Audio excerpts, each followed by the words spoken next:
Yes, but what about second breakfast? I have hummus and pretzels. What do you have for second breakfast, Justin? Anybody have a second breakfast today? Sushi, delicious for second breakfast. Yeah. Anybody else? Raise your hand in the room if you had a second breakfast. Liquid lunch, protein shake. You went to the Body Shop. They have some really good health and protein shakes at that. What's it called? Body Fuel Shop or something? But no, they have this like blueberry peanut butter. Oh, it's a knockout, crazy fruit smoothie with second breakfast. Anybody? All right, Justin, joining me on screen because we're about to start the show. We have everybody joining us live on the show, live on the OneRing.net. And I'm not going to do this alone. Where is he? We're looking for my missing house guest. My missing ghost host with the most. Where's Justin?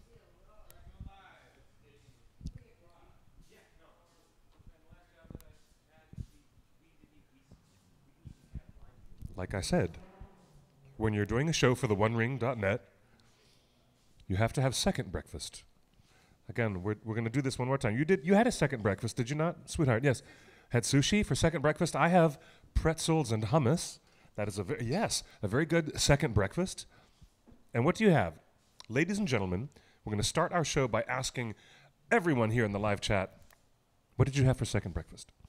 And then we're going to start talking about this map, this interesting little interactive map that has appeared suddenly on the interwebs. Thank you, Amazon Prime, Amazon Studios, giving us an interesting, very interesting launch into their whole approach to telling tales of Arda. They give us a map. We're going to talk about that. First of all, raise your hand in the chat. Say hi, everybody. Welcome to Torn Tuesdays. That's right.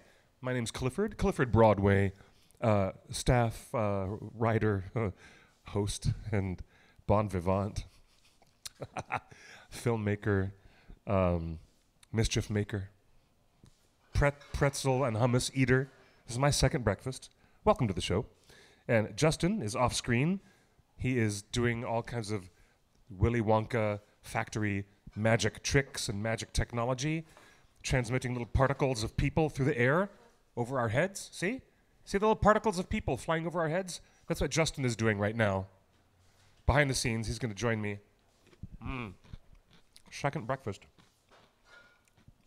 This hummus has a lot of lemon juice in it. It's very tangy. All right, so here's what's happening. All right. You come to the OneRing.net, and as all good Hobbit lads and lasses, all you Hobbity folks, come to the table. We broadcast live streaming here at the Scum and Villainy Cantina, Hollywood and Cahuenga. You guys come on down and join us. Please, have a live audience. We're going to talk. We have a lot to discuss. We have some very, very big news. You could say this is seismic. This is the news that is fit to print, ladies and gentlemen. Do you know what? All of my acrobatics are going to make something go horribly awry. I know. All of my tumble twirling, that whole Cirque du Soleil act I was going to do for you, I'd end up knocking over all these beautiful bottles in the well. Yeah, come on down. Wow. Herradura. You guys want a shot? Scum and Villainy Cantina. We're here. We're open. Welcome to the live show. Anybody who's talking about the Tolkien experience, being a fan, what it means to be a fan, what it means to be attached, so emotionally attached to the works of J.R.R. Tolkien, there's something about that that couldn't be better epitomized than the way fandom has reacted to the presence of this. Ladies and gentlemen, Justin, you can cut to the map and show us. Not yet? You're not going to show us a screen of this? I'm doing a big build-up so we can cut to what was revealed on a suddenly out of nowhere, after months and months and months of silence. That's what I was just saying. After months and months of silence, since the last time Amazon Studios gave us a press release about this whole shebang, Since then, nothing. Nothing. Not even any of Saruman's spies, evil crows, the Crebain from Dunland, flying around, spying on things. Nope. There was nothing to spy out. There was nothing to suss out. No secrets to be revealed yet. They were holding their cards way too close to their vest. For months, nothing but dry air all around us. Nothing. And then, boom, they dropped a Twitter account. That's right, the first online presence, okay? Not just the Twitter account, but consider it from a larger perspective. In the terms of social media, in terms of the studio itself acknowledging to the world that this is actually a thing, that it's not just some curtains blown in the wind, you know, this is really happening now. There's an official online presence on Twitter, and it is LOTR on Prime. That's what it is. So you guys, if you haven't already, they've got how many thousands and thousands and thousands of followers by now? Justin is going to tell me from backstage. You know what? I'm actually going to unplug my phone from over there, and I'll get you some statistics. All right. It's been what, 4 days?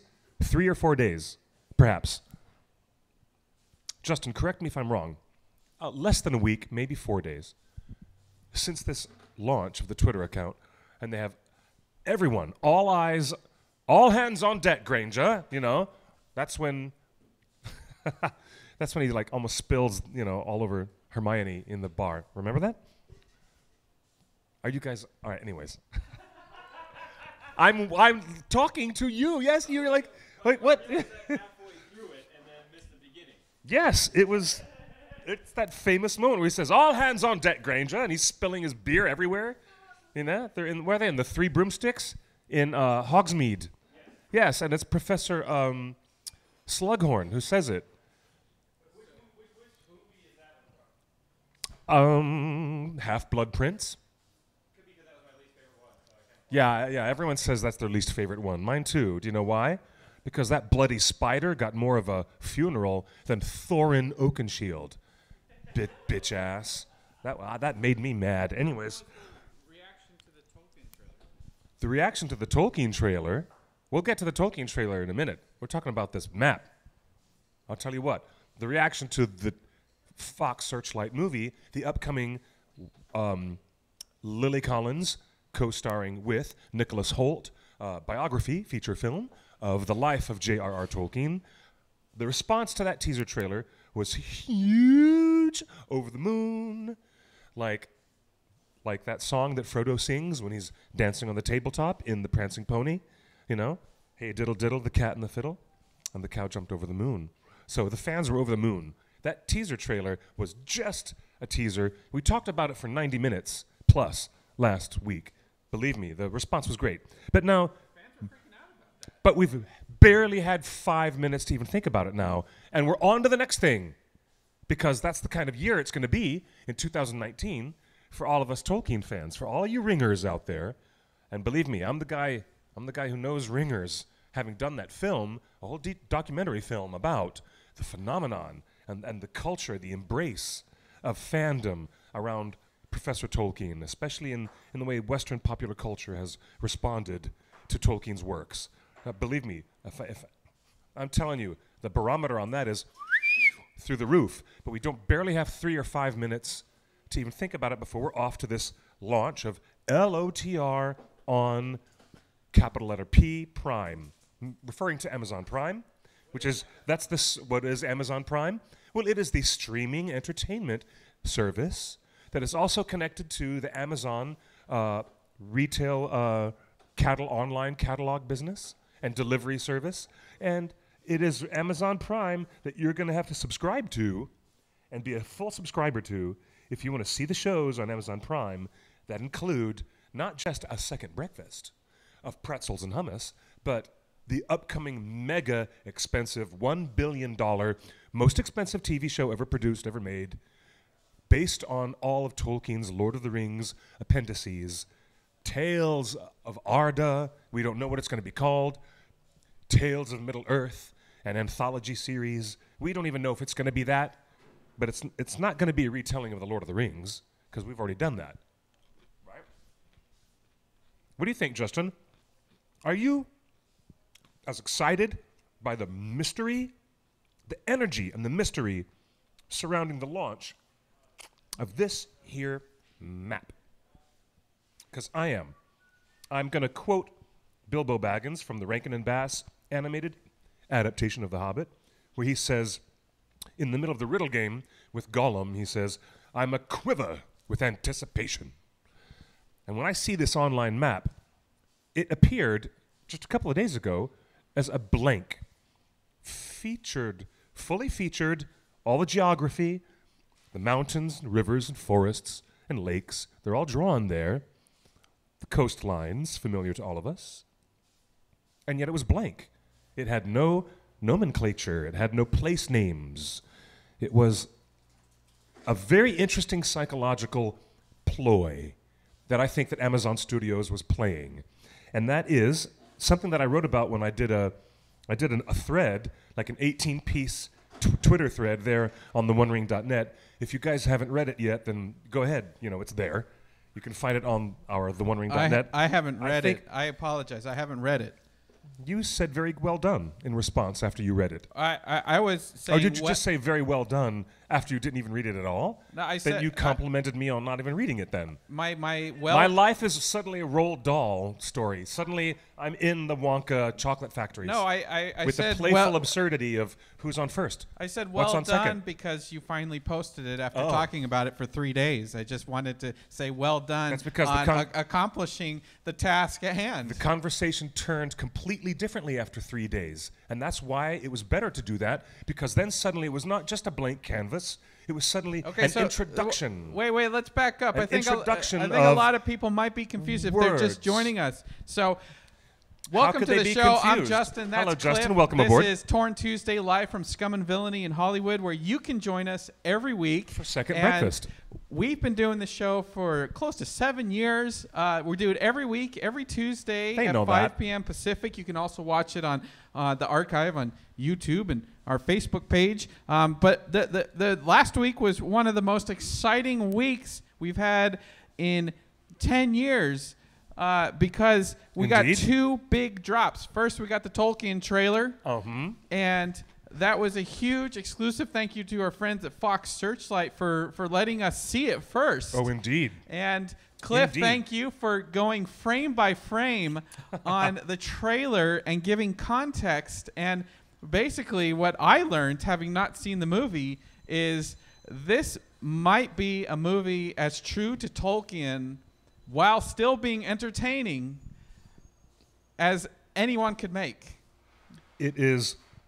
I think the movie is actually a very clear-eyed vision of where an artist may, surprisingly, get their inspirations from. And that's always a fascinating thing to explore. And, of course, we started following the director of the movie, Dom Korakowski. That's his name, yes. Oh, yes. Who just tweeted yesterday about the amazing artwork that Visible Women hashtag on Twitter has been showing us. So if you're an artist, yes, they have been. If you're a Tolkien artist and you are proud of the work and you want to be seen, please post your Tolkien art on Twitter with the hashtag Visible Women or Visible Woman. I forget the exact whether it's plural or not, but people are paying attention. Not only the director of the Tolkien movie, but Amazon is paying attention. And needless The Marvelous Mrs. Maisel. What a show. What does that have to do with anything? It's on Amazon. It's one of my favorite new shows I've been watching. So Amazon's been doing great stuff. About an outstanding and very visible woman. As a great character. And as an example of where your Lord of the Rings art can take you,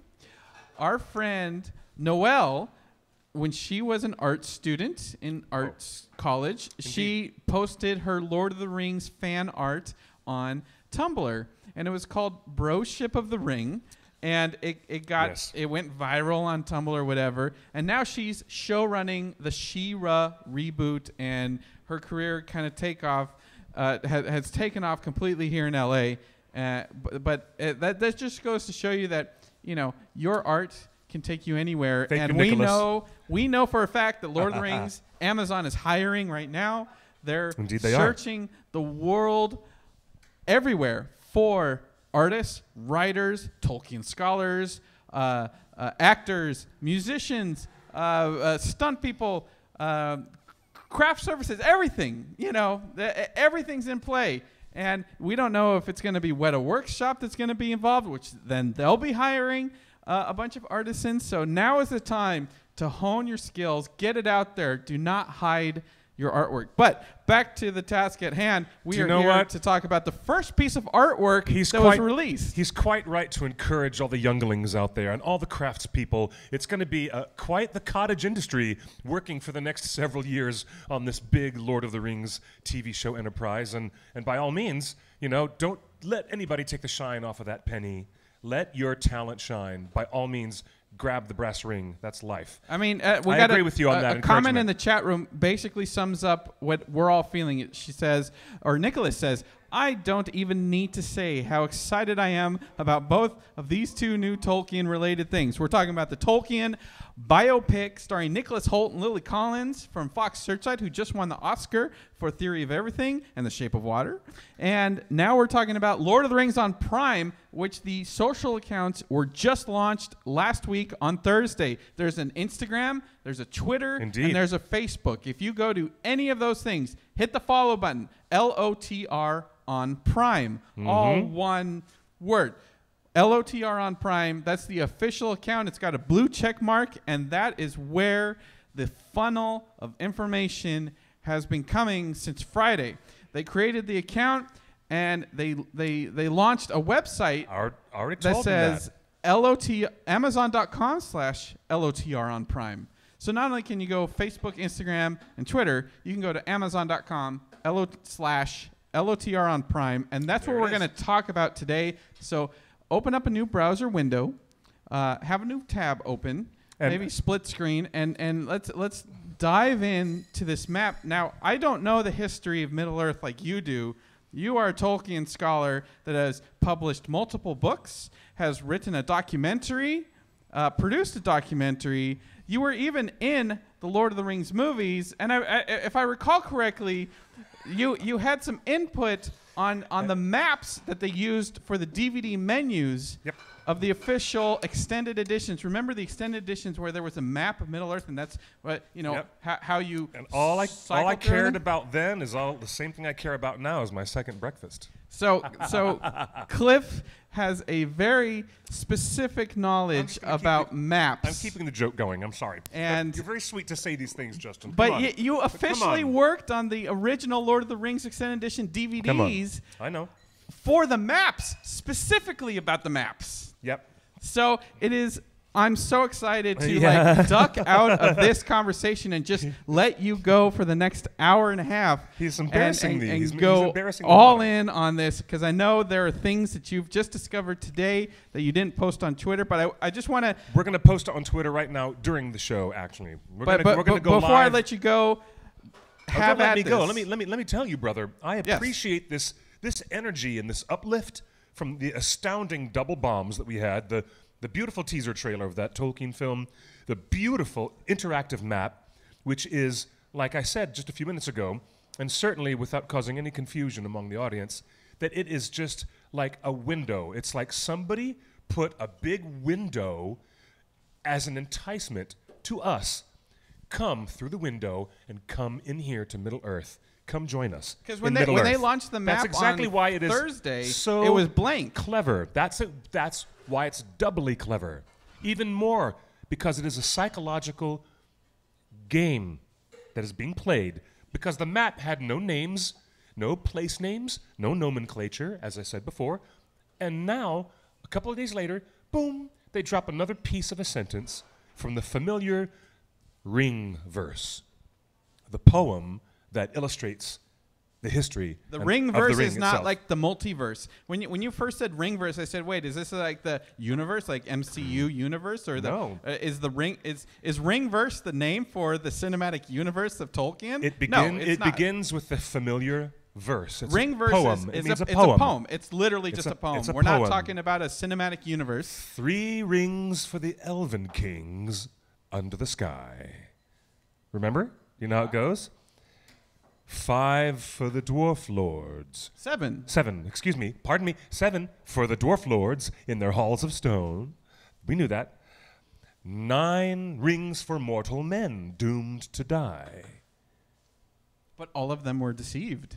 No, that's where the dialogue. That's a different thing. That's where the dialogue of Kate Blanchett comes in, and that's wait, are you telling me that Peter Jackson ruined Lord of the Rings so much that he changed the ring verse, the iconic ring verse, to suit his movie? No, the most familiar refrain or the piece of that poem, which is repeated specifically, is in that part called Shadows of the Past, that is in the film, in the Fellowship, where Gandalf explains to Frodo, and therefore explains to the audience as well, 1 ring to rule them all. But you're telling me 1 Tolkien ring never to find them. Tolkien That's never the wrote, ring verse. but all of them they were deceived. No, So no. I wanted do you to know bring who wrote that?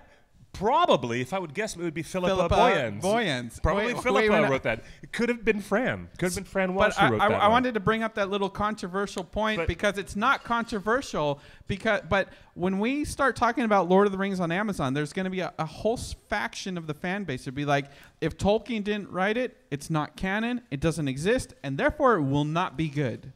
And there's this whole line of thinking that we want to just dispel right now, that everything that you love about the Lord of the Rings movies may have not existed by the hand of Tolkien. In fact, many of the songs that were sung in Lord of the Rings by Arwen and by Aragorn and by many other people were created out of whole cloth from the imagination of Philippa and Fran and Peter. And in some cases, Enya. And Enya. Or other soloists. Yeah. Oh, please, Amazon, please hire Enya to do the music. Just write some songs. Let me just say this. Please, Enya for Amazon. Getting back to the map. The map that was introduced to everybody when they launched the social media platform on Twitter and on Instagram was blank. And why do you now stop and think for a moment, why was it blank? And then why, a couple of days later, are there some place names on it, which we'll discuss? And then in a couple more days, we can anticipate they'll mention another line from the ring verse, the poem.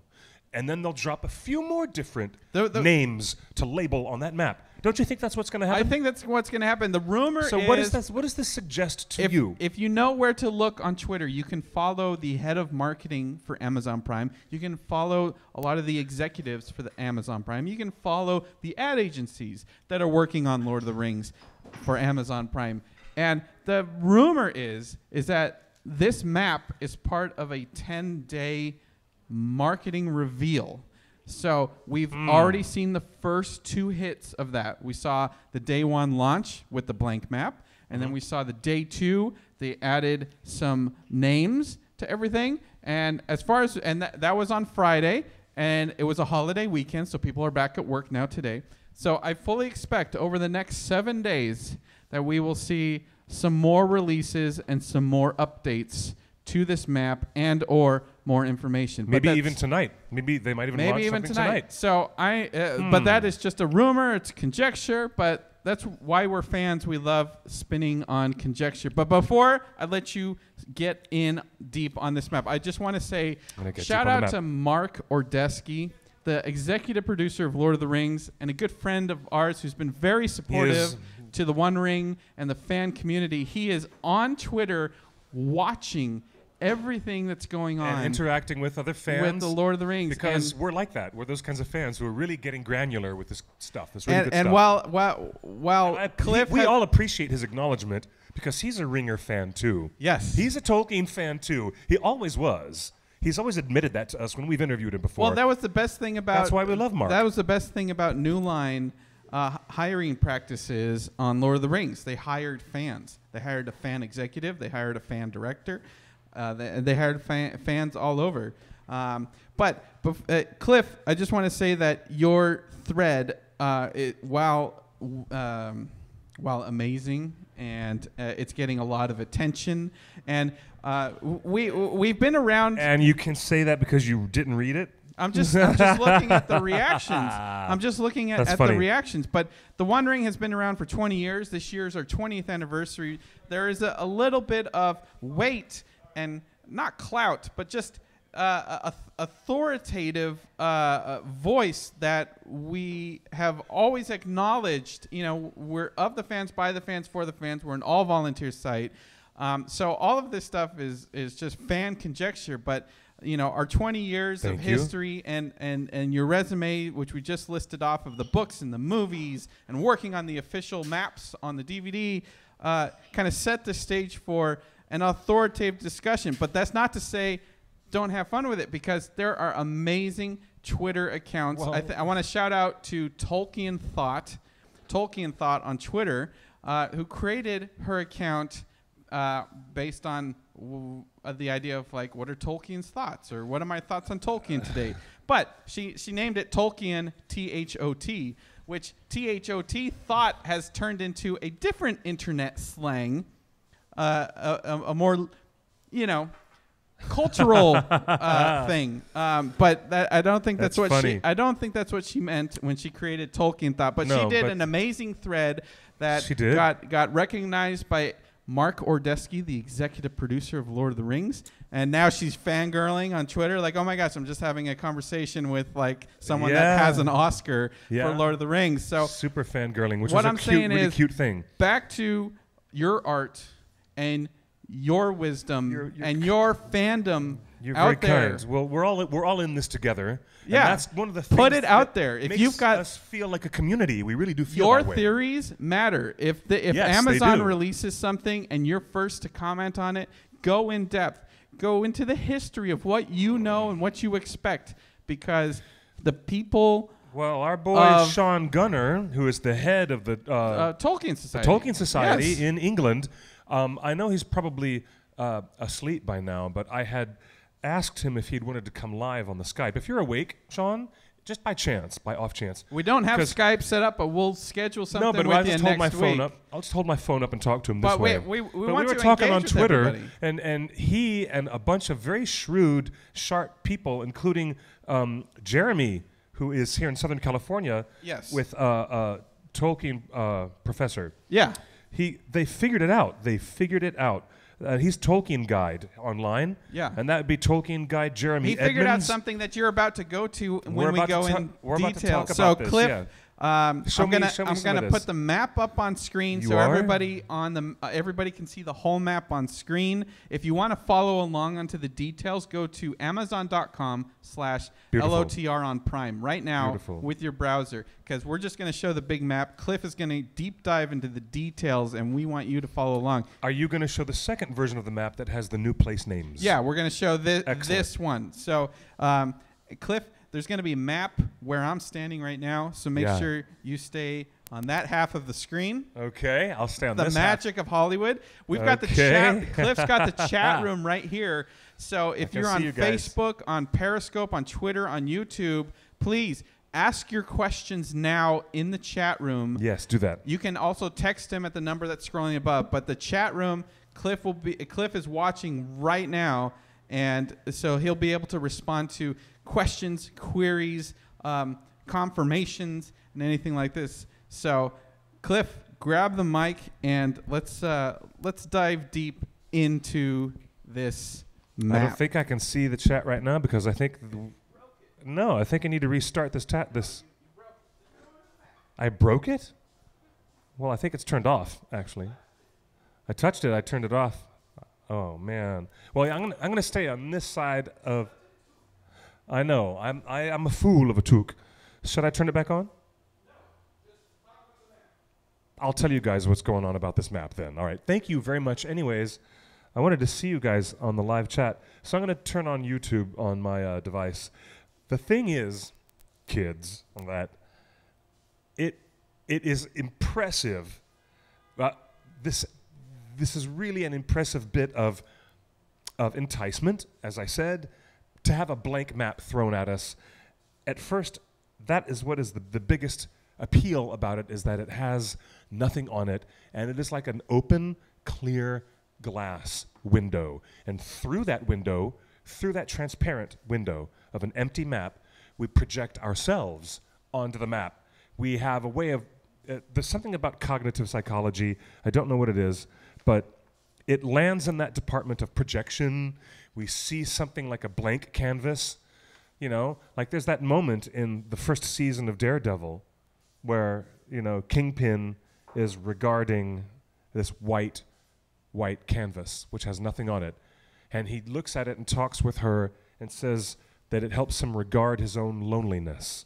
And he has all this context going on. So we look at the blank map, and of course we as Lord of the Rings, Hobbit, and Tolkien fans, we also are in that context of seeing a blank canvas with no names on the map, and instantly the psychological feeling is we project ourselves into it, into that map. So I told you it wasn't my fault. It ran out of battery power. Wah, wah, sad trombone. So pretty soon, he's going to have the map showing up on this half of the screen over here. It's already there. Take a look, guys.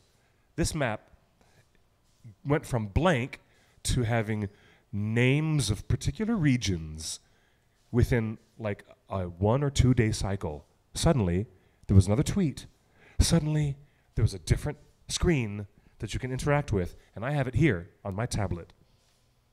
So you see, I have my version right here in front of me. Hey, guys. Look at this. I can zoom all the way out, and when I'm looking at the blank version of it, the big conversation that everybody had at first was about the compass points that are using what look like a version of the Kurth dwarvish alphabet. And the conversation got really confused at first because we weren't sure exactly what the mistake was, but somebody identified them as the incorrect letters. That looks great. That looks awesome. Thank you for that. So I see, guys, look. Yeah, that's right, Nicholas. Bilbo does use that quote. I do love maps. I have quite a collection. That's why I used that that picture from the Rankin Bass Hobbit at the start of the Twitter thread. But there was an analysis of these elvish, or that Sean Gunner said they look neo-dwarvish to me. And in the conversation, we realized that these runes were wrong. Here we go. And here's the conversation between Sean and Tolkien Guide, who is our friend Jeremy. And they said, you can find these runes on the title page of a famous paperback and hardcover, The Atlas of Middle-earth. And I recognized them too. I had a copy of Karen Wynne Fonstad's irreplaceable book. It's a very, very valuable companion book if you're a fan of Tolkien. But that Atlas of Middle-earth is the source where these runes came from. And between our, Sean and Jeremy, well, I'm mightily confused because they do not match the foremen letters. All right, as in Appendix E in the back of The Return of the King. Am I missing something? And the atlas right in front of me, Fonstad, when she did those, she was using an outdated version of an edition of Tolkien's appendices, where the error had stayed in print about a reference to the Kurth letters. The table reference was wrong for decades and decades. And then it was corrected, believe it or not, in a later edition where the appendix did have the correct letter table. You know, there's lots of alphabet tables. Take a look at Appendix E in the back of your copy of Return of the King, and you'll see what I'm talking about. All right, there's tables of alphabets, Elvish and Dwarvish lettering systems that Tolkien himself had worked so hard in his lifetime inventing, one of his most brilliant things. And guess what? This is what happened. There was some confusion, and Karen Wynne Fonstad, the famous cartographer of all the fantasy worlds, she had made an innocent and honest mistake. And it wasn't till we sussed it out. These are the good people in the Lord of the Rings fan community that I'm most happy to be friends with and associated with, because these are really good, thoughtful people who know how to suss out the truth when it comes to Tolkien scholarship. So Tolkien Guide, that's his handle on Twitter. Jeremy says, I checked the first edition versus the second edition. Tolkien changed it, and Fonstad is using the first edition text of Appendix E. So Professor Tolkien changed it. So the letters of north, south, east, and west are on that compass point, and that is the actual reference that Amazon Studios was using. Therefore, we know that they were looking at Karen Wynne Fonstad's famous and otherwise excellent Atlas of Middle-earth. So that's what it was. Okay? The paragraph applied, there was a paragraph that Tolkien had written that applied to the Tengwar, but Fonstad had used the Kurth, wrongly assuming that number 17, Tengwa, is the same as number 17, Kurth. They aren't. And how about that for sleuthing? So good. So super, super good. 40 years after getting her Tengwar and her Kurth letters mixed up, no one noticed. That's right. 4 decades after the creator of the Atlas of Middle-earth made an innocent mistake, nobody had figured it out, I guess. At least, I guess we didn't know, because now we have social media. Now, they figured it out. That's so cool. So we took up that. That was a really interesting discussion.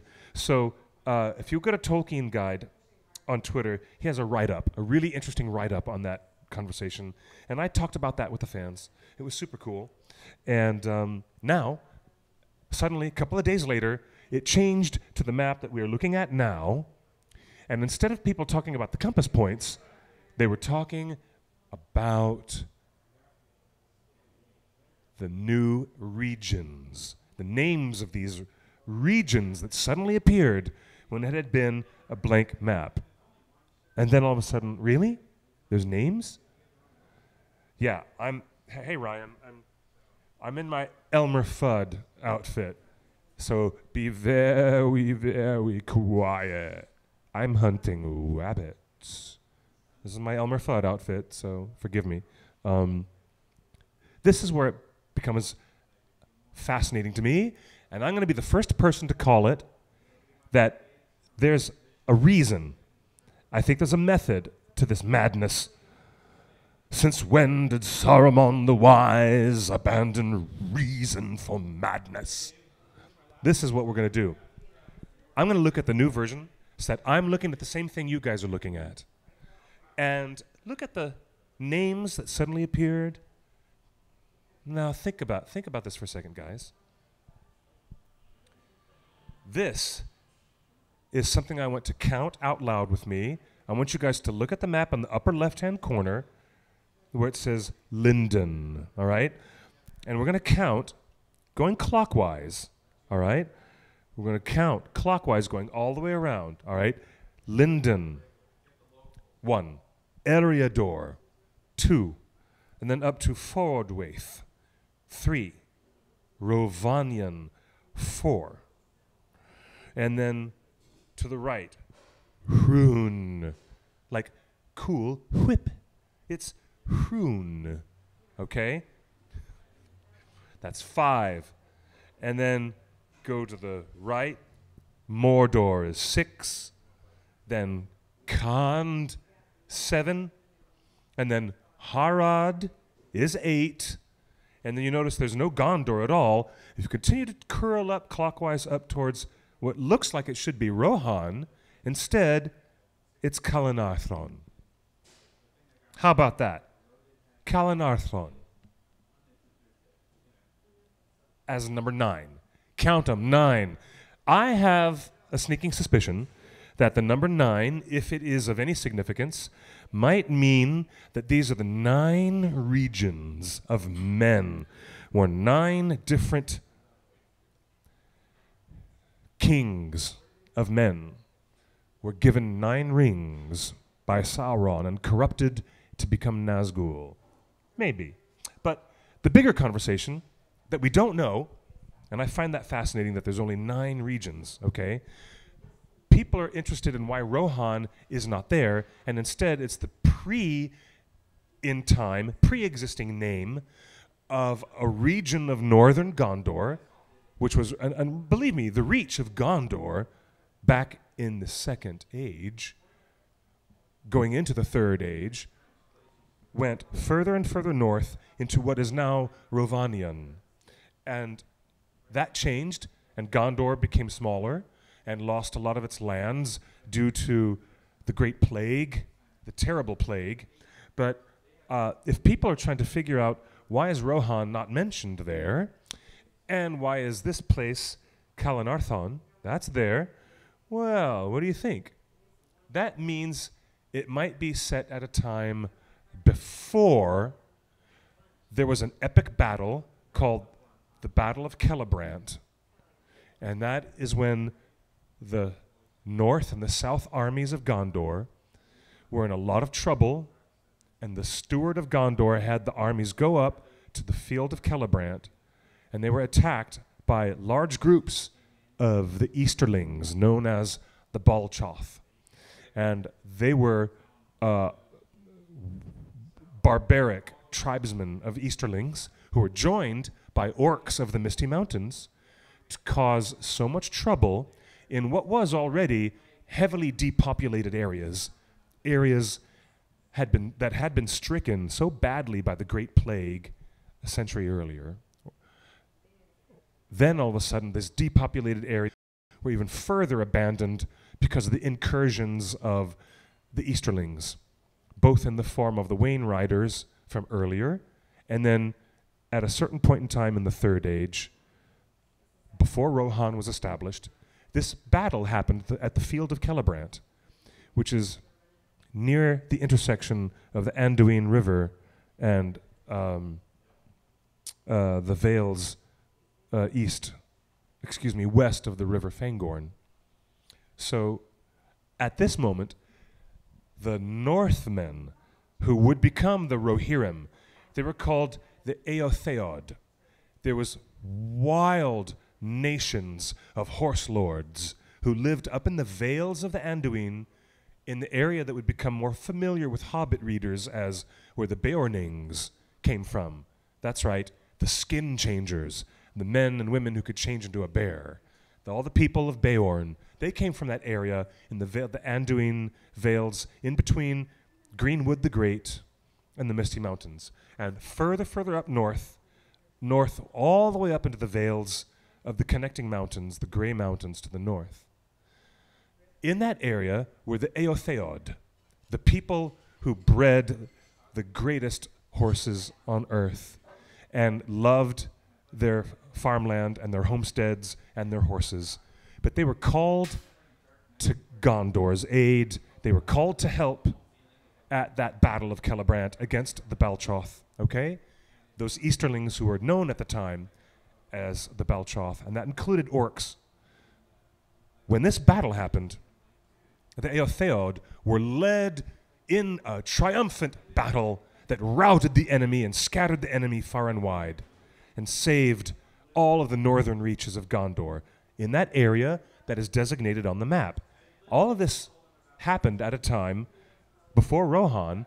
It happened at a time that is pictured here on this new Amazon Prime map. Calanarthon. How about that? And then those lands were given by the steward of Gondor. They were given part and parcel, all the way to the river Isen, and all the way to the White Mountains to the south, and to the realm of Fangorn to the north, and to the Anduin on the west. On the east.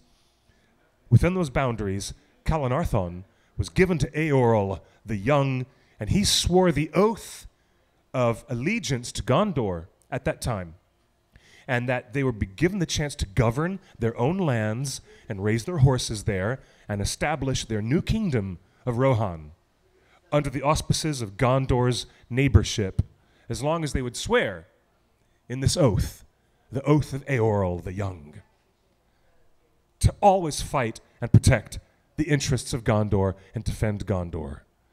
Thus, the red arrow. That's why Tolkien has all that stuff about the sudden people, the messengers arriving to find King Theoden with the red arrow, beseeching that he would fulfill the oath of Eorl from centuries before. So that piece of history and the Battle of Celebrant leads people to think, wow, this must be a Second Age map.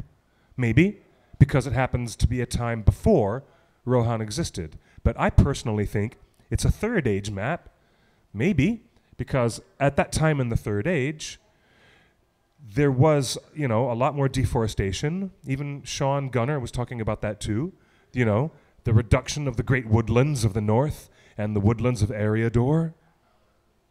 Great destruction of the woodlands at the hands of the Númenóreans, mostly because at that time in the Second Age, they depleted the forests of this whole area of Middle-earth to build all the great ships for Númenor. So all that stuff was going on too. Justin, are you with me? You guys got this? You understand what's going on?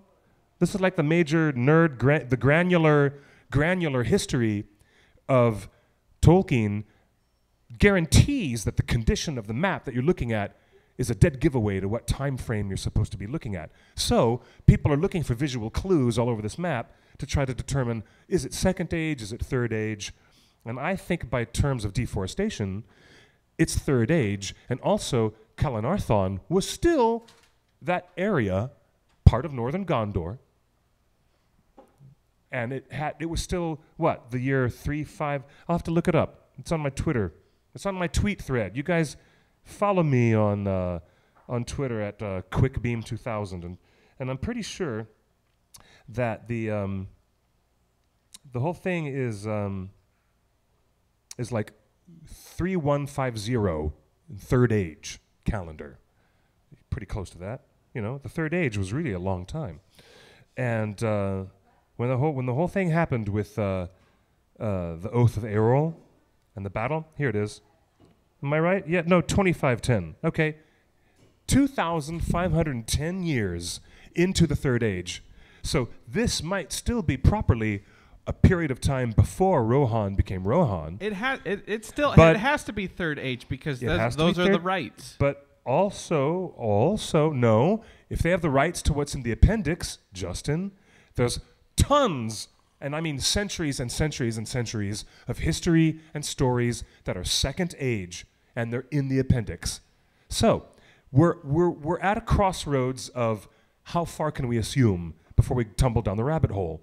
We don't know for sure if the purpose of this map is indicative, like the opening title of an episode of Game of Thrones, where they show you places on the map relevant to the episodic bits of story that you're experiencing in the episode.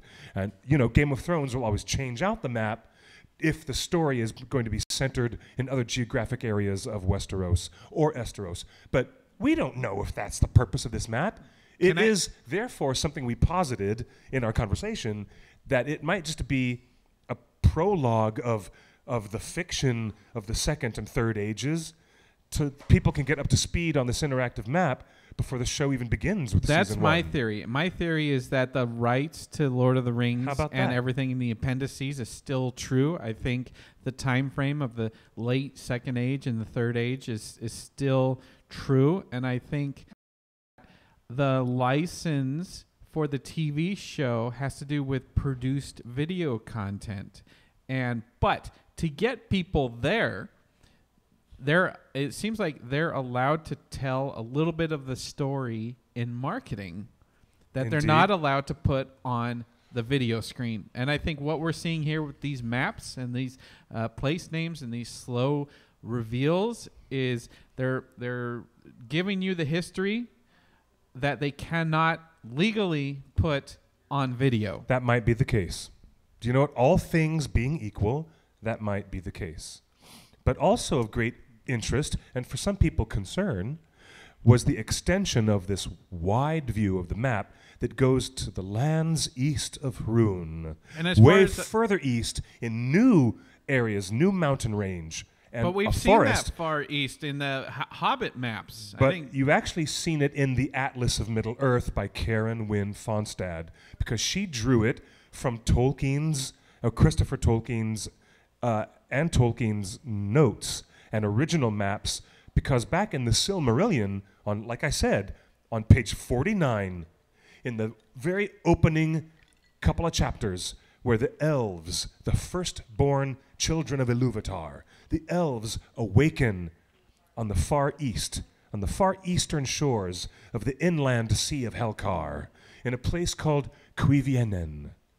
Well, there's an elvish proverb where elves actually say to each other, there is no returning to the shores of Cuivienen, because the lands changed and metamorphosed when the world that was once flat was then suddenly made round after the War of Wrath.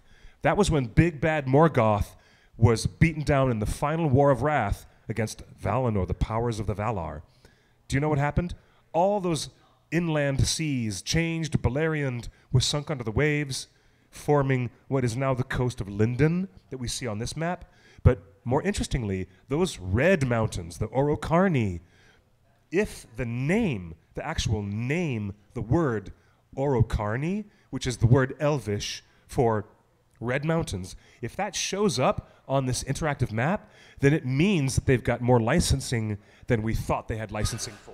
Excuse me for getting excited about a map. What I'm saying is that they may not have the license because they might be telling a little bit of the story without putting it into the show. Do you know that's true? But if they have certain place names that are licensed, it is a litmus test to see how far their licensing goes into the world of Tolkien books.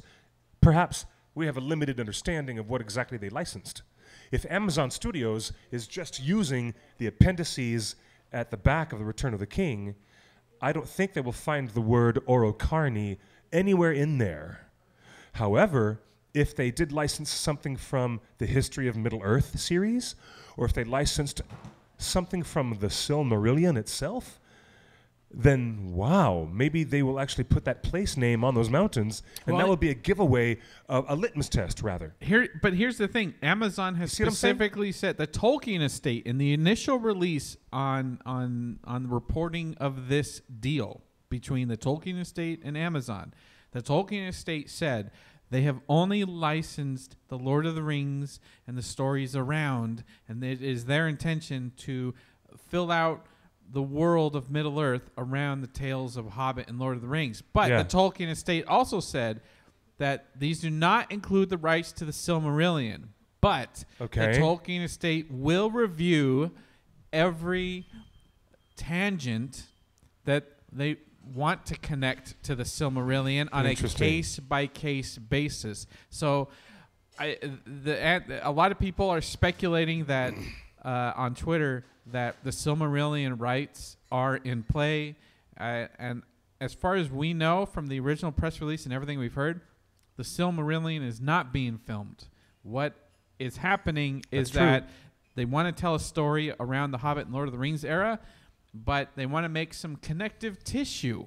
And that is being approved by the Tolkien estate on a case-by-case basis. So I would not read anything into this map that set into thinking that we're going to get Silmarillion tales. Nothing indicates that they have any rights yet to Silmarillion stories. However, they are referencing a period of time before Rohan. Okay, they're talking about, at least they're talking about something on this map that is hundreds of years before the time of young Aragorn. Now, ain't that a kick in the pants? Because we have been putting forward the theory that the first season of this series is going to be telling us stories about young Aragorn and his younger life.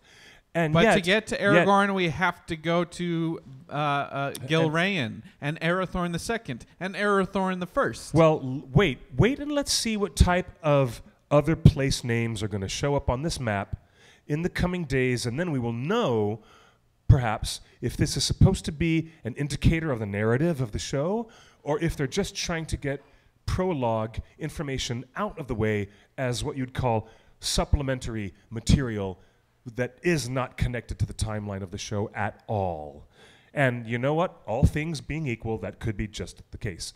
What do you think? I think that what we know about the movie making and television making and rights and licenses, and you've worked in licensing for many years, that you're allowed a little more leeway on other endeavors that don't involve a video camera and actors and scripts. Right. So I think they're just setting the stage. And look, if you want to get the not just fans but the regular casual viewer, maybe a fan of the movies, if you want to get them on board and kind of get them up to speed on what our hardcore fans already know, Indeed. you have to go through this exercise and you're basically catching get that. everybody up that hasn't read the Silmarillion on the history of the Silmarillion. Or people who haven't even read what's in the appendix in the back of The Return of the King.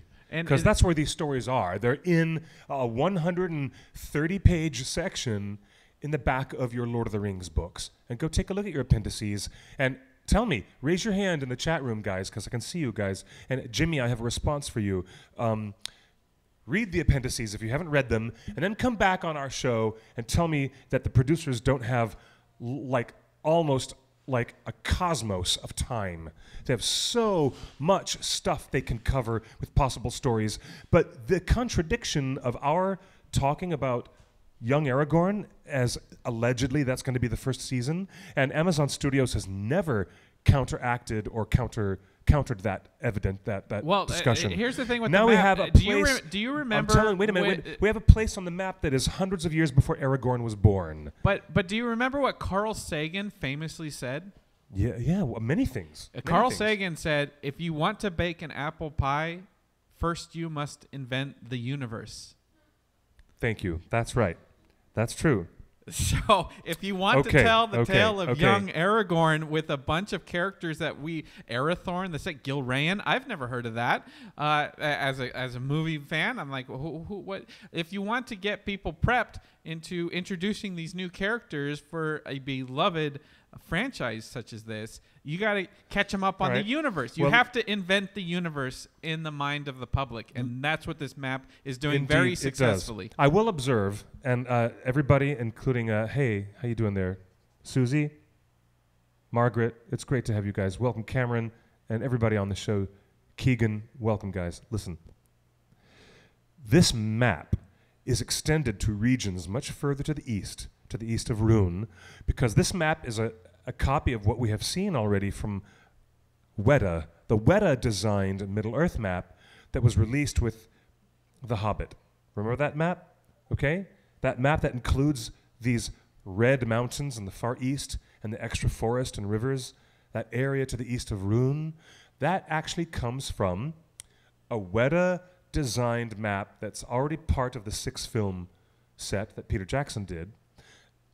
That material originally was lifted from the Atlas of Middle-earth by Karen Wynne Fonstad. And I was actually one of the last journalists to interview her before she died unexpectedly. And it was a really good Q&A. It was a great chat with her. And she talks very avidly and earnestly about her love of Tolkien and the challenges of being a cartographer. But this world building, at the level at which Professor Tolkien was doing world building, having a map is indispensable. And I just think it's a very, very clever piece to say, hey, to all the Tolkien fans in the world, without needing don't need to worry about differences in language or culture or anything. Just show the world a blank map of Middle-earth. Let me ask you this. Everyone responds to it. It doesn't need to be labeled. It's a very clever bit of reaching out to us. We know that Tolkien started writing poems first while on the battlefield, which led to Elvish poems, which led... Yeah. The Tale of Arendelle, the Mariner.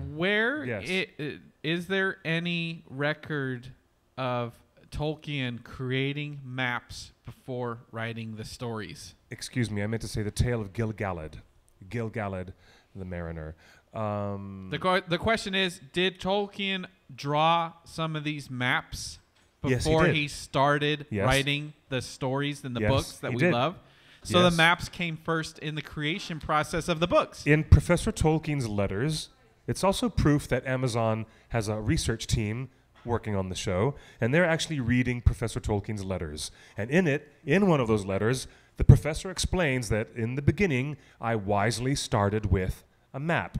And that quote... No way. That Tolkien said that? Well, you could see it. You saw it yourself on LOTR on Prime. They opened it with a quote of Professor Tolkien in his own words. They opened all their social media accounts by quoting the professor I thought in that his was own a quote from words. Bilbo that I didn't Nope. recognize. No, that was a quote of Professor Tolkien from his letters. So he actually drew the maps before he wrote the stories. He admits that story. You know what, Justin? You should read Tolkien's letters. You guys, if you haven't, get yourselves a copy of the Humphrey Carpenter biography of Tolkien. It will go along very well with the upcoming film that Fox Searchlight is going to release on May 10th, starring Lily Collins as Edith and Nicholas Hoult, famous from playing Beast in the X-Men films and also in Mad Max Fury Road. Nicholas Hoult playing John Ronald Reuel Tolkien. But get yourself a copy of his letters, the letters of Tolkien, and get yourself a copy of the Humphrey Carpenter biography of Tolkien. Believe me, it's fantastic. So fantastic. So that's really a quote from Tolkien, and he really drew the maps. Thank you, Kim. Yeah. Going along that thing with the creation of Middle Earth from Tolkien himself is so. Not only is this is a map one of the best ways to reintroduce this to fans, as you said on Twitter, but drawing the maps and working on the maps is actually the best way for the actual production to start before even scripts are written. Yes. Work on the map. Also, that's how Professor Tolkien felt about it. Having the map in front of him brought discipline to the story that he was writing, because if he admitted that if he didn't use the map, then it would have become a real mess. That things would have become a nightmare of a mess, writing the story with things going out of control. So, yeah, having his map was really good for him. Kim, I appreciate that. The quote is from letter 144 that was written to Naomi Mitchison. You know what? There were quite a few letters that Tolkien wrote to Naomi Mitchison, and most of them are really, really good. My favorite letters are the ones where he's writing to his Erindil. It was Erindil. So it wasn't Gil-galad. It wasn't Erindil. I got it right. I thought I had it right. Do you know what? That's what happens. That's what happens when you had 23 stitches taken out of your head today. You'll have to forgive me, guys. I had some incredible head trauma that I didn't tell anybody about 10 days ago. Had my head split open, and I just had my stitches taken out of my head this morning. So maybe I'm not thinking properly like I normally should be thinking properly, but yes, that's right. Arendelle was a mariner that tarried probably in a pub.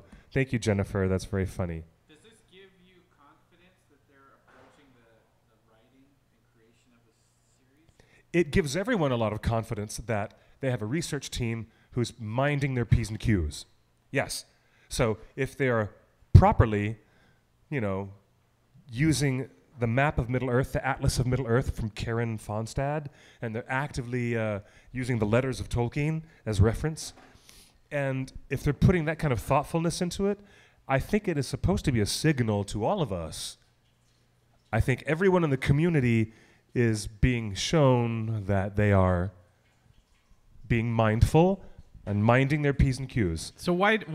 Because as I said in my Twitter thread, that's how we are as a fan base. We don't like it when somebody plays fast and loose with Tolkien. We really don't. So that's the way we react to things. So what was your question, Justin? I'm telling you the truth, guys. It's great to be at this point where in the next few days, these weird little mysteries we're talking about today are going to be much, much more clear as we see more information put on the map. And what kind of questions have you been seeing on Twitter and in the chat room? I think that well, like the YouTube. There were a lot of people on Twitter that were YouTube that said that this proves that young Aragorn isn't happening. That this proves it's going to be based in the Silmarillion time frame, and I still hold to my original rumor that that it is about young Aragorn. And again, I think that this sets the stage for telling, the history of Arathorn and the lineage of everyone that came after the fall of Sauron. Like you got to show that lineage to get to the point where in episode 1, Gilrayan's on the run with her young son, and we Because- we because- have to know about her, and we have to be invested in her survival from the get-go. Much more will be revealed when they show regions of the north, of Arnor, if they show the kingdoms of Arnor before or after they were split up and destroyed by the Witch King of Angmar. If they show Didn't we the see names that of at the end of The Hobbit? Didn't Legolas go to an early version of Angmar with Tauriel in The Hobbit? No, in the Hobbit films, they went to Mount Gundabad, which is mentioned in... That was the capital city of the Orc nations in the Misty Mountains. And all the mountains of the north, Mount Gundabad was the stronghold of the Orcs and the Goblins of the north. What did that And turn into? that was in The Minas Hobbit. Ithil? That was in the book of The Hobbit, and it was also mentioned, I'm sure, in The Lord of the Rings as well. But no... a lot of questions. There was a Ang- bunch of people asking on Twitter, didn't Aragorn go to those east mountains? Yeah, people know that Aragorn traveled far and wide, and he had time, according to Tolkien, to go and investigate, to spy against the machinations of Sauron, and to see what was happening in other nations with other people and how they were being persuaded into Sauron's inclination under his control, and that's what Aragorn went to go and explore. You know who else went east? Who? To those mountains that Who? everyone got all hubbub about the map. Didn't the Blue Wizards go east? The Blue Wizards, yep, they were only mentioned in Unfinished Tales. And we don't believe that Amazon has the license to anything in Unfinished Tales or the Silmarillion. So just like when The Hobbit mentions the Blue Wizards and then Ian McKellen starts to get forgetful about what their names are, that's a very clever way of not having a license and they cannot be mentioned at all. I can mention them. The Blue Wizards were named Alatar and Palando. So the Blue Wizards, who did go into that region on the map, which we now see beautifully illustrated here. But let's see if any place names, how about the idea that there are no cities that have names in the lands of Rune, in the east? All we know is that the word Rune is east, in Elvish. That's all we know.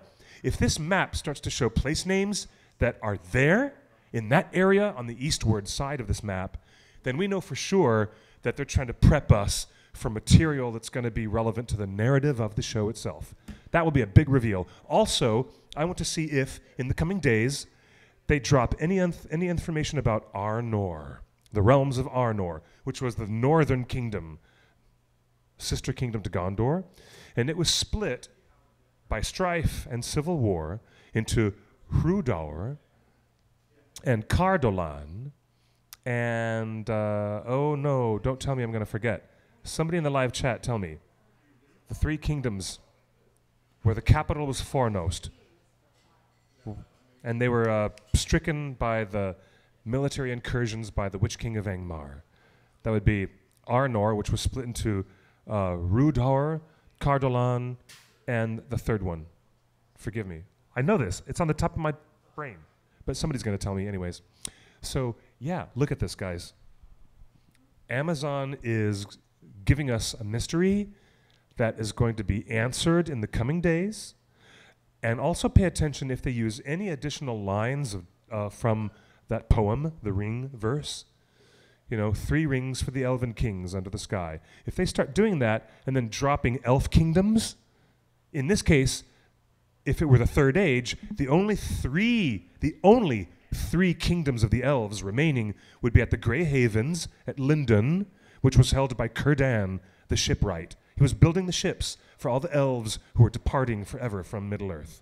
And then that was where he had the red ring of fire, Narya. And he gave that ring of fire to Gandalf when Gandalf arrived on the shores of Middle-earth, appearing for the first time. And Círdan had the wisdom to give that ring of fire, Narya, to Gandalf, and named him Mithrandir. And then the second place of the elven strongholds would be under Lord Elrond, half-elven, in Rivendell, the last homely house. There it is. That would be the blue ring, Vilya. That third magic ring held power and control over Lothlorien. That was held by Galadriel. And that was the Ring of Adamant. So do you think that's going to be the next reveal? And that was Nenya. So there was Nenya, Narya, and Vilya. So the 3 elven rings. We're going to get Lothlorien. If Rivendell and Linden. Linden. Or they might say Grey Havens. If the next three places that appear happen to be Rivendell or Imladris, if it shows up as the elven name Imladris, Lothlorien, and then Linden, those three places, not in the names of the Westrun, not the common Did tongue. you connect? Did you connect the number of that names? would be a really big clue that the information they're dropping is related to kingdoms and places under control of the rings or relevant to those rings of power. You already said that there's 9 things on the map right now, right? Yeah, there are 9 regions on the map, and those 9 regions could conceivably be where 9 different men from different races, you know, a man of Mordor, a man of Harad, a man of Eriador, a man of Forodwaith, a man of Rovanion, perhaps even a man of Kalanarthon, before it became settled as Rohan. Maybe were 9 men from, maybe a man from Linden. Do you think currently this map stands for the 9 kings, the 9 men? Yes, I currently believe these 9 placeholders on the map refer to the 9 holders of the 9 rings and the regions where they came from. Yep, that's it. That's the bomb drop of the day. I am positing this argument that these 9 regions are the places from which came 9 different mortal men. And each one of those regions are relevant to the 9 holders of the rings that would become the frightening Nazgul. Yeah, that's right. Hrun equals whip. That's right. So okay, hold on. Let me get this down here. If those are the 9 kings that turn into ring wraiths, is there opportunity? The Battle of the Greenfields. Let's see. No, hold on. Was it? Thank you, guys. Is there opportunity for stunt casting for awesome kings of men? Like, yeah, there could be all kinds of stunt casting. And when we say stunt casting, we mean like getting some big names to play the kings, the old kings that turn into wraiths.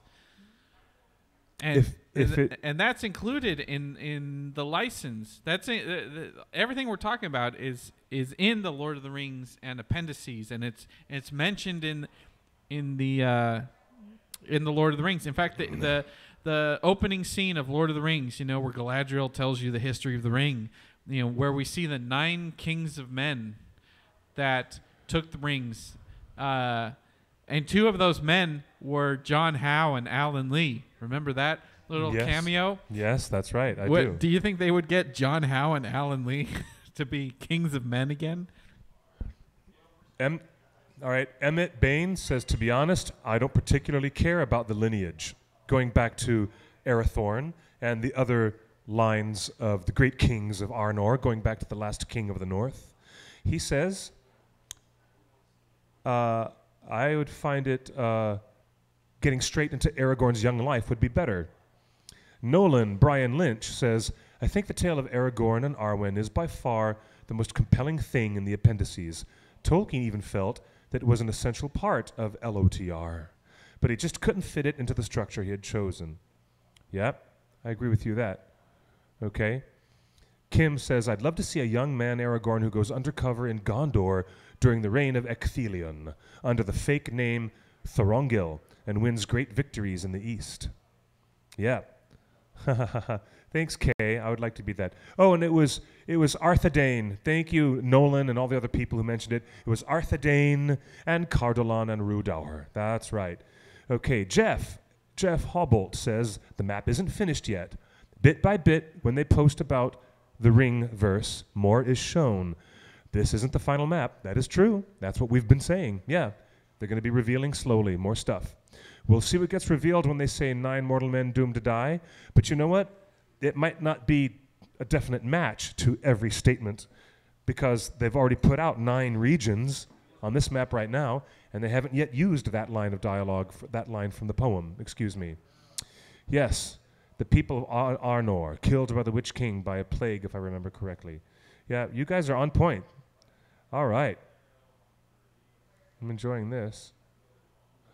Okay. Now, where's the bottom? All right, I got to go all the way to the bottom because there's new messages appearing all the time. And by the way, thanks for being on our live chat, everybody, with us. It's really pretty cool. Dave Gentry, I appreciate you here. Nice to see you, Dave. He says, I hope that they are more accurate than the Shadow of War video game when it comes to the lore of Middle-earth. Yes, please, because we know that the video game designers really did play fast and loose with Tolkien with that license. Yes, they did. I enjoyed the game, but Isildur and Helm Hammerhand as ringwraiths? No thanks. I know, really? Let's go down to the new messages. All right. Where does Khamûl show up in Tolkien's works? Khamûl, is he one of the Nazgul? Is that one of the names of the Nazgul from the video game? I don't know. The Witch King of Angmar. There were incredible scarcity of notes and information about the names of the 9 kings who became the ringwraiths. Justin, did you know that Professor Tolkien hardly told us anything at all, except that maybe some of them were betrayed by Sauron easily, as the hearts of men are. One may have been from, one of the Black Númenóreans. And that was also a suggestion about the mouth of Sauron himself. So you guys, I'm telling you, I agree that the mystery is going to be deepened a little bit before it's solved. But taking a look at the deforestation of these areas of Eriador in the north, and keeping in track that that Rohan is not named yet, and it's called Kalanarthon, that means I believe you're in the Third Age. It's a Third Age map, and we'll see what kind of mischief we have.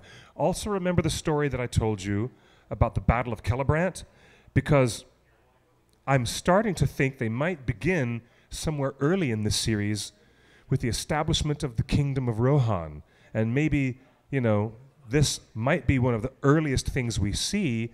And who was the first king of Rohan? I told that whole story for half an hour. I've been talking about this whole time, brother. You were over there talking and flirting with the pretty girl. You were over there flirting with the pretty girl. I can't watch a 90-minute podcast if You're you not talk. even listening to me. Give me the Cliff's Notes. You're my bloody co-host and What's my the producer. Cliff Notes? You sat over there ignoring me for half an hour. You going to tell me? This guy right here, okay? Was Khamûl the Witch King's lieutenant? I think he was the Nazgul that met the Gaffer. I'll look him up. Or maybe he ran Dol Guldur. Okay, good question, Robert. Does Amazon have the rights to all the wizards? No. Amazon does not have the rights to any of the wizards except Radagast, Saruman, and Gandalf. Period. And they should be played by the same actors that we've already fallen in love with. With the exception of Christopher Lee. They could make him CG. Look what they did with Carrie Fisher. No, look the fans what don't want they did that. with Star Wars does don't it. want. Lord of the Rings can do it. Thanks, Nicholas. That's awesome. No, they don't. No. Listen. Okay, if this map does not answer these questions by this time next week, when we do Torn Tuesday yet again, we will approach this subject afresh with all the information having been laid out in front of us. At which time, I'm sure they would have completed this.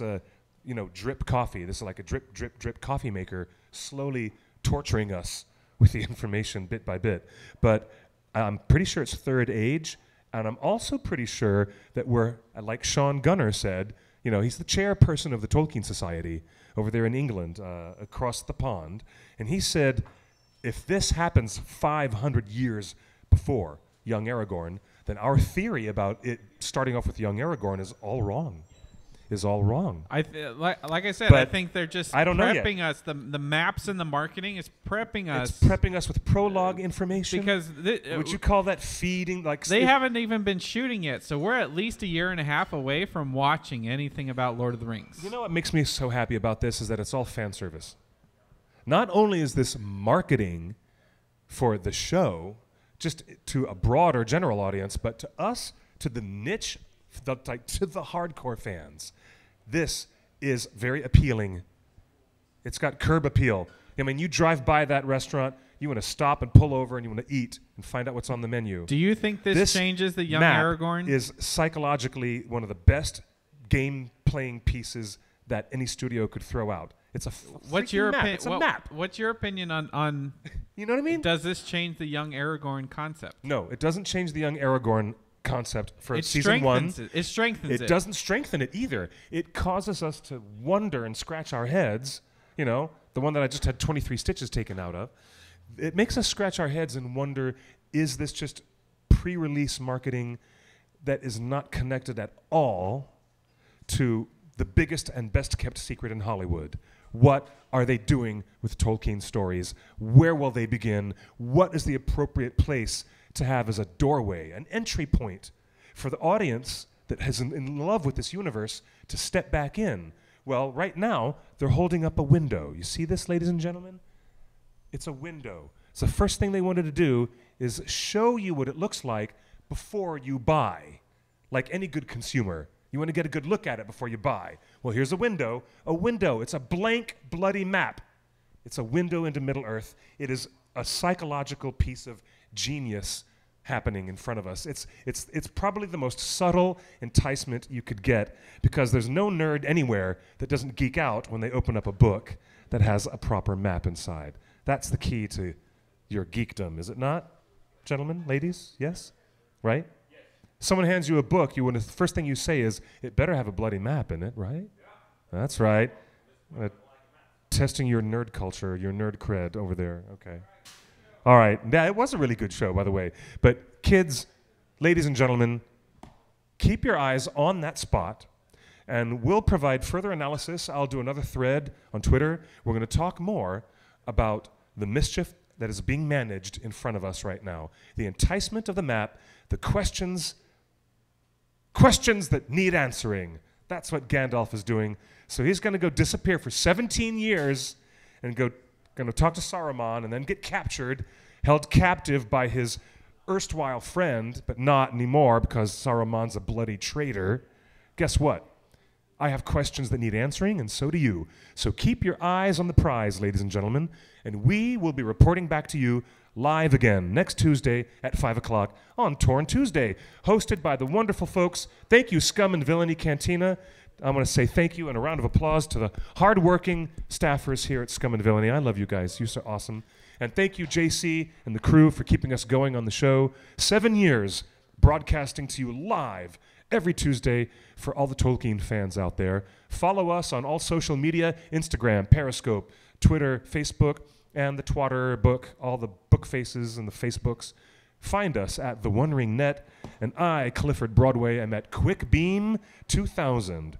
Looking forward to this conversation next week as well. And if I'm not here, Justin, Chelsea, they'll be here, and there'll be more on the map to crow about. I'll talk to you guys very soon. Until then, buenas noches y buena suerte. Good night and good luck.